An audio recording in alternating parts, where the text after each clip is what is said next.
এক হামজা চৌধুরীর আগমনে বদলে গেছে দেশের ফুটবল। নতুন করে স্বপ্ন দেখতে শুরু করেছেন দেশের কোটি ফুটবল ভক্ত। একই সাথে হামজা ইফেক্টে বাংলাদেশের হয়ে খেলার জন্য প্রবাসী ফুটবলারদের আগ্রহ বেড়েছে কয়েক গুণ, যার কারণে আগামী জুনে বাংলাদেশের ইতিহাসে সর্বোচ্চ প্রবাসী ফুটবলাররা ট্রায়াল দেওয়ার জন্য আসতে যাচ্ছেন। ভারতের বিপক্ষে হামজা চৌধুরীর অভিষেক ম্যাচে আরও একজন প্রবাসী ফুটবলারের বাংলাদেশের জার্সি গায়ে জড়ানোর কথা ছিল, কিন্তু সৌদি আরবে অনুষ্ঠিত কন্ডিশনিং ক্যাম্প শেষেই তাকে আবার ইতালি ফেরত পাঠিয়ে দেওয়া হয়। কারণ হিসেবে তখন বলা হয় ফামেদুল ইসলামের বয়স কম থাকার কারণেই তাকে আপাতত দলে নেওয়া হয়নি, যার কারণে তাকে ফেরত পাঠানো হয়েছে। বাফুফের এমন ব্যাখ্যার পর খুবই ফেটে পড়েন ফুটবল ভক্তরা। এমনকি তারা ফুটবলের সিন্ডিকেটকেও এজন্য দায়ী করেন।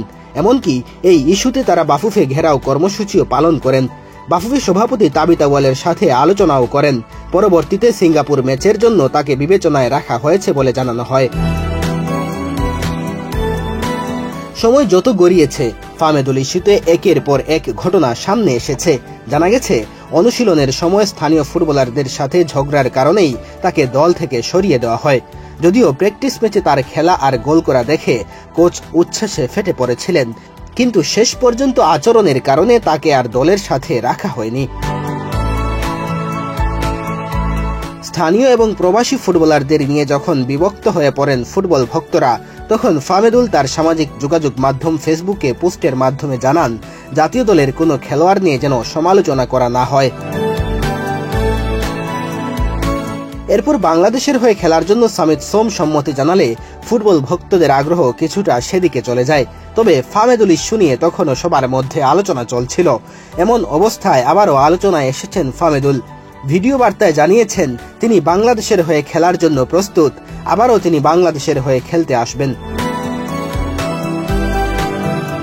সম্প্রতি ফামেদুলের সঙ্গে অন্য ফুটবলারদের ঝামেলার নানা গুঞ্জনও সামনে আসে সংবাদ মাধ্যমের ইঙ্গিতে। সেটা বেশ সাড়াও ফেলে।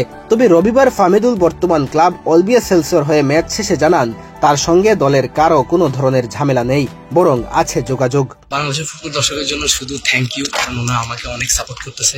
যখন থেকে ওরা আমাকে চিনে, ওরা আমাকে অনেক উচ্চতা নিয়ে গেছে, আর আমিও আমার সর্বোচ্চটা দিয়ে ওদেরকে উচ্ছ্বাসিত করবো।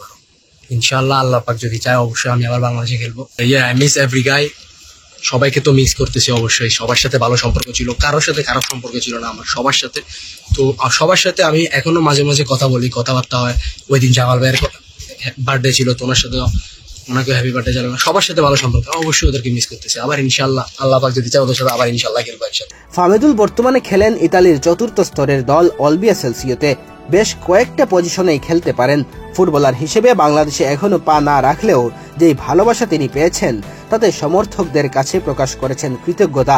সুযোগ আসলে সেই ভালোবাসার প্রতিদান দিতে চান বলেও জানিয়ে রেখেছেন। মেহেদী হাসান তালহা, বাংলাদেশ প্রতিদিন।